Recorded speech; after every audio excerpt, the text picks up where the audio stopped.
The bubonic plague is still infecting people in the American Southwest. Tuberculosis kills over 1 million people every year. And leprosy might sound ancient, but it still affects thousands of people every year. These are terrifying diseases from history that still haunt us today. Imagine finding out you have the bubonic plague. That sounds crazy, but the Black Death is actually still around. The same bacteria that wiped out a third of Europe in the 1300s still infects people today. In the US, the CDC reports a handful of cases each year, usually in rural parts of Arizona, New Mexico, and Colorado. It spreads through fleas that live on wild rodents like prairie dogs. In 2024 and 2025, there were confirmed cases in Oregon and Arizona, including one fatal case of pneumonic plague, which is the rare airborne version. That one spreads through coughs and is way more dangerous if it isn't caught early. Most US cases are bubonic, meaning the bacteria infects your lymph nodes. It starts with fever, chills, weakness, and painful swelling, usually near the armpits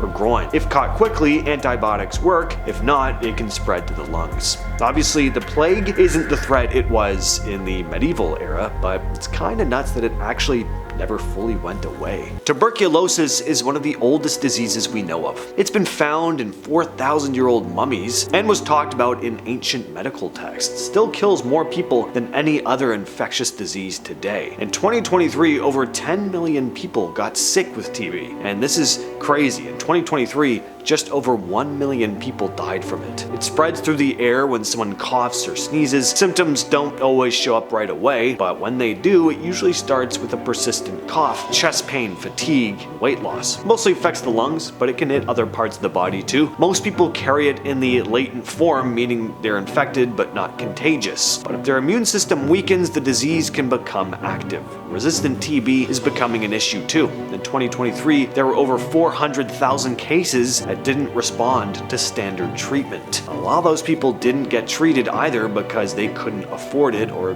didn't have access. That's how it keeps spreading. People get sick and others around them get infected. The treatment takes months, and if someone stops early, the bacteria can come back even stronger. That's when it gets harder to kill and easier to pass around. Leprosy. It's been around for thousands of years. It still infects over 120,000 people a year though. Most new cases are in India, Brazil, and Indonesia. It's caused by a bacteria that damages the nerves, skin, and eyes. Symptoms start with discolored patches on the skin that lose feeling. If it isn't treated early, it can lead to muscle weakness, permanent nerve damage, and deformities. Luckily, it takes a while to develop and it spreads through very close contact. It's not highly contagious and most people's immune systems fight it off without a problem. But in countries with poor access to healthcare, it can go unnoticed for years. And that delay is what causes long-term damage. In the US, about 150 to 200 cases are reported a year. If you really want to make sure you don't get leprosy, stay away from armadillos because they can carry the bacteria for some reason. Thankfully, leprosy is fully curable with antibiotics if it's caught early. The real problem is stigma. In a lot of places, people with symptoms are still isolated or shunned, even though the disease isn't easily spread, and that fear keeps people from getting diagnosed, which is why it's still lingering around centuries after it should have been wiped out. Cholera has been around since ancient times. First recorded outbreaks come from India thousands of years ago. In modern history, we're still stuck in the 7th global pandemic, which started back in 1961. In 2023, about 500,000 cases were officially reported around the world, and there were several thousand deaths.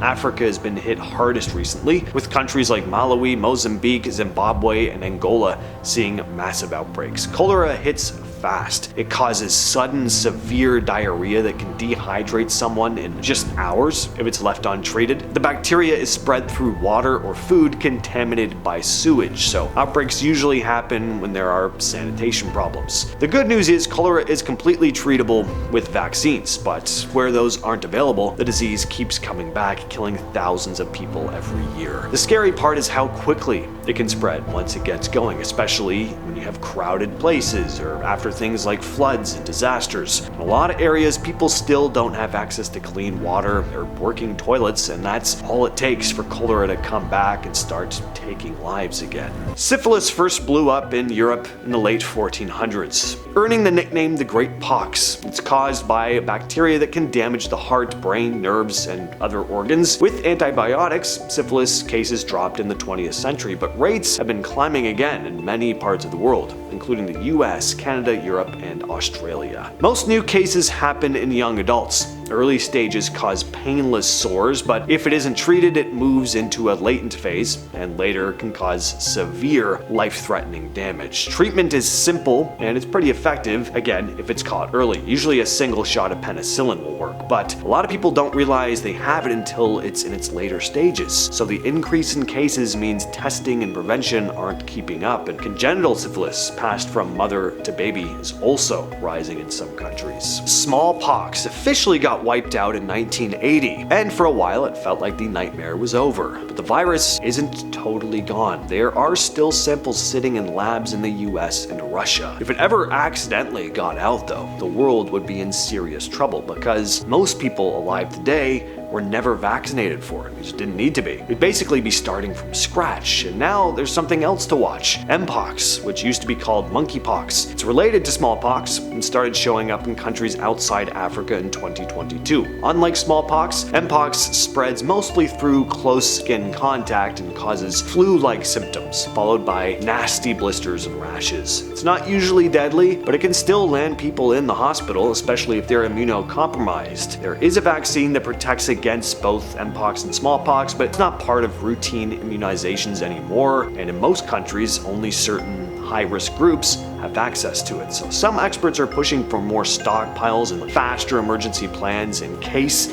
smallpox somehow leaks out of one of these labs. I really don't know why labs hang on to stuff like this. I mean, there's obviously reasons. Share your thoughts down below, but I feel like why? I don't know. I don't want that hanging around. Malaria. It's been around forever. It's believed to have killed more people throughout history than any other disease. It's caused by a parasite that gets into your blood through a mosquito bite. Once it's in, it acts fast and it causes high fevers, chills, vomiting, extreme fatigue. In really bad cases, it can shut down your organs and lead to a coma and death. Even today, it kills over 600,000 people a year, mostly young kids in sub-Saharan Africa. But because of rising temperatures, malaria is spreading into areas that it didn't used to. Mosquitoes are moving into new areas. There have been a few cases in the US in recent years, something that almost never used to happen. Scientists have been working on vaccines for decades, and 2 were finally approved recently. They're a huge step forward, but they're not perfect. You need multiple doses, and it's not full protection. And the parasite itself is evolving. Drug-resistant malaria is already a thing in parts of Southeast Asia. Typhoid fever. This was a massive problem in 19th century cities, especially before we had proper plumbing. It spreads through water or food that's been contaminated with poop. Millions of people still get it every year. The symptoms aren't super dramatic at first. High fever, stomach pain, headaches, maybe constipation or diarrhea, but if it's not treated, it can get a lot nastier. People can end up with internal bleeding or even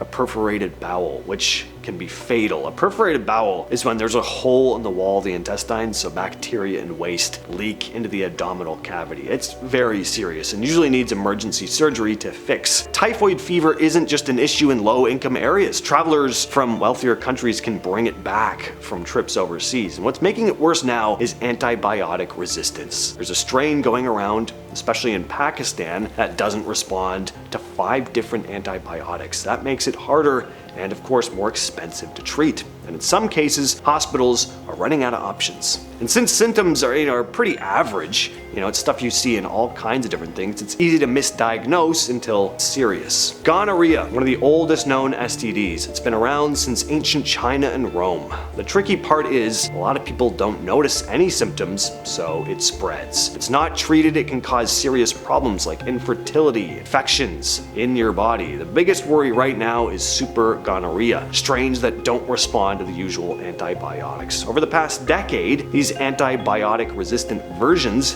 have popped up in a number of countries. But again, because symptoms can be mild or just non-existent, people might not get tested. unknowingly passing it to others. And finally, we have rabies, a very frightening virus. It is super deadly. Once symptoms start, there's really nothing you could do but just wait to die, and that is incredibly chilling. It's been killing people since ancient Mesopotamia. The virus spreads mainly through bites or scratches from infected animals. It attacks the nervous system, causing symptoms like fever, anxiety, confusion, hallucinations, violent muscle spasms.